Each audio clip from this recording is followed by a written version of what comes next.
জমির সীমানায় বেড়া দেওয়াকে কেন্দ্র করে দুই সৎ ভাইয়ের মধ্যে মারপিট।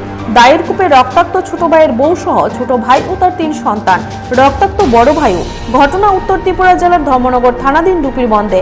ঘটনার বিবরণে জানা যায়, ডুপিরবন্দ গ্রাম পঞ্চায়েতের 5 নং ওয়ার্ডের বাসিন্দা ছাদউদ্দিন পিতা মানিক মিয়া প্রায় 4 বছর পূর্বে বাড়ির পাশে 10 শতক জায়গা ক্রয় করে তারপর সেখানে একটি আগর গাছের বাগান লাগায়। কিন্তু তার আগর বাগানের পাশে জমির মালিক তার সৎ বড় ভাই ছমস উদ্দিন তার জায়গার উপর অযথা বেড়া দিয়ে দখল নিতে চায় বলে অভিযোগ। এ মর্মে পঞ্চায়েতের তরফে অনেক সালিশি সভার মাধ্যমে মিটমাট করতে চাইলেও সমস্যা নিষ্পত্তি হয়নি।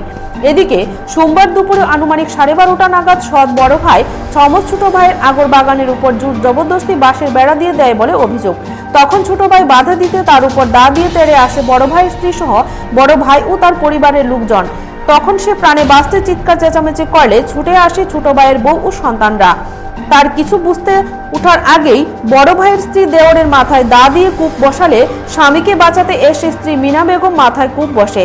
এদিকে ছোট ভাই ও তার 3 সন্তান আয়েশা বেগম, জাকির আহমেদ এবং বাড়িউল আহমেদকে লাঠিসোঁটা দিয়ে বেধড়ক মারধর করা হয় বলে অভিযোগ।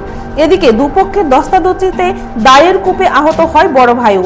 পরবর্তীতে ধর্মনগর দমকল অফিসে খবর গেলে দমকল কর্মীরা ঘটনা থেকে আহত ছোট ভাই ও তার স্ত্রী 3 সন্তানকে ধর্মনগর জেলা হাসপাতালে নিয়ে গেলে কর্তব্যরত চিকিৎসক তাদের চিকিৎসা শুরু করেন। তবে ছোট ভাইয়ের স্ত্রীর আঘাত গুরুতর হওয়ায় বর্তমানে জেলা হাসপাতালে তার চিকিৎসা চলছে। অপরদিকে বড় ভাই ছমস উদ্দিনের কোনো খোঁজ পাওয়া যায়নি। সাথে এদিন সন্ধ্যায় ছোট ভাই ছাদ উদ্দিন ধর্মনগর থানার সৎ বড় ভাই ছমস উদ্দিন, বাবা মানিক মিয়া, বোন জামাতা ফয়জুল হক ও বৌদি লীলা বেগমের নামে লিখিত মামলা রুজু করে। আহতরা জানায় তাদের উপর আক্রমণকারীদের দৃষ্টান্তমূলক শাস্তি যেন প্রদান করা হয়। তাছাড়া তাদের গলা থেকে 3টি রূপোর চেন, মোবাইল ইত্যাদি আক্রমণকারীরা ছিনিয়ে নিয়ে গেছে। এখন দেখার বিষয় পুলিশি তদন্তে কি বেরিয়ে আসে। তার বউ মানে কি তার বউয়ে আমার দেখতে আর তার বানাই আমার মাথা স্ট্রেট মারছে। ওগুলো কথা মারছে না আর একটা বুঝে দিতে এটা